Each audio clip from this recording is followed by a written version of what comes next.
Kerajaan Ternate terletak di Maluku dan menjadi kerajaan yang diincar oleh Portugis untuk mendapatkan rempah-rempah. Bagaimana Portugis datang ke Ternate? Simak video berikut. Kerajaan Ternate berdiri pada abad ke-13, menjadi kerajaan yang terkuat di Maluku pada saat itu.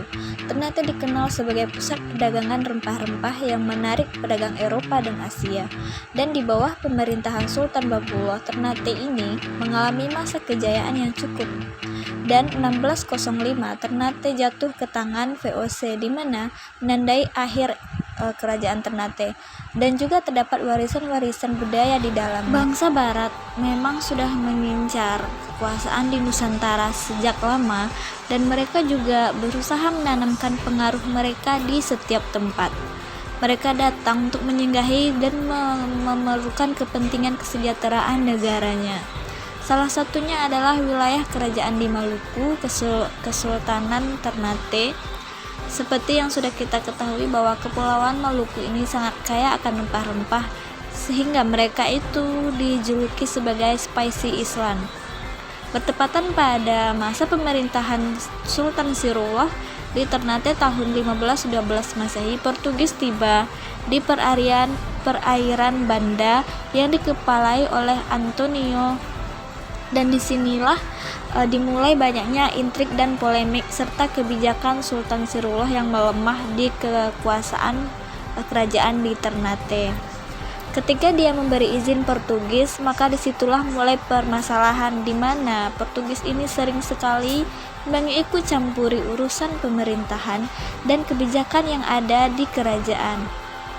Setelah itu, kerajaan di Ternate ini semakin dikuasai oleh Portugis, di mana mereka sering sekali ingin ikut campur dan bertindak sewenang-wenang, seakan-akan kerajaan Ternate itu adalah kekuasaan di bawah kekuasaannya.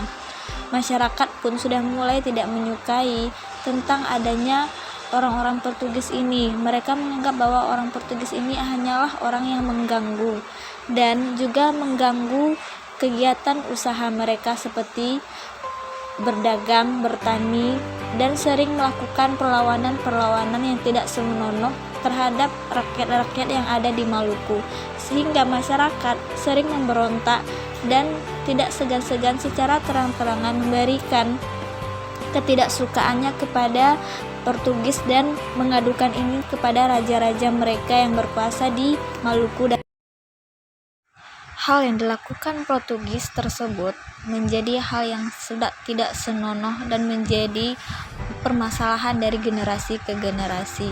Namun, pada pemerintahan Kesultanan Ternate ini, kita tidak bisa terlepas dari peran kesultanan Sultan Babuloh, anak dari Khairul Jamil yang telah wafat.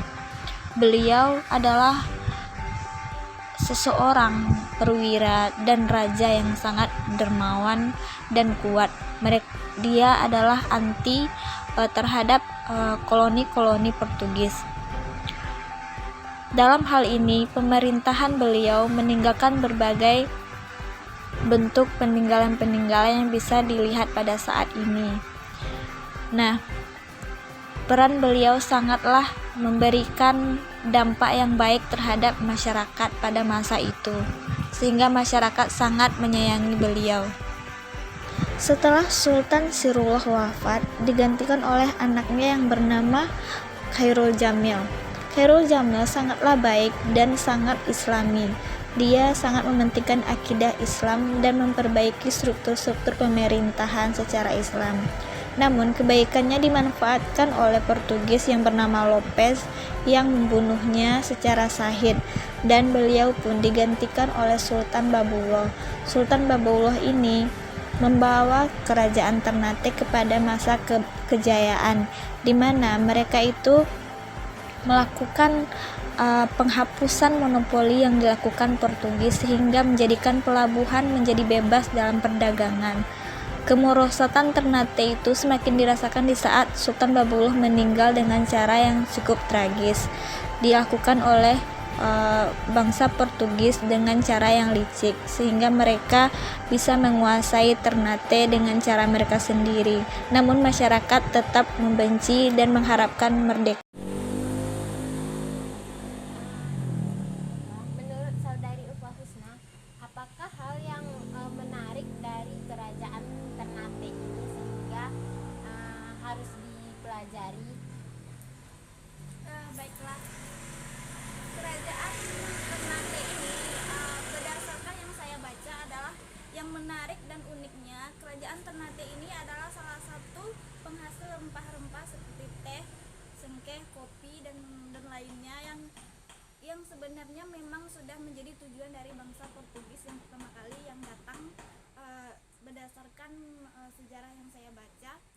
Dan yang paling menarik adalah di antara kerajaan-kerajaan di Nusantara, kerajaan Ternate ini digelar sebagai spicy Island, di mana mereka itu kaya dengan rempah-rempah dan menjadi incaran para bangsa Eropa pada masa itu.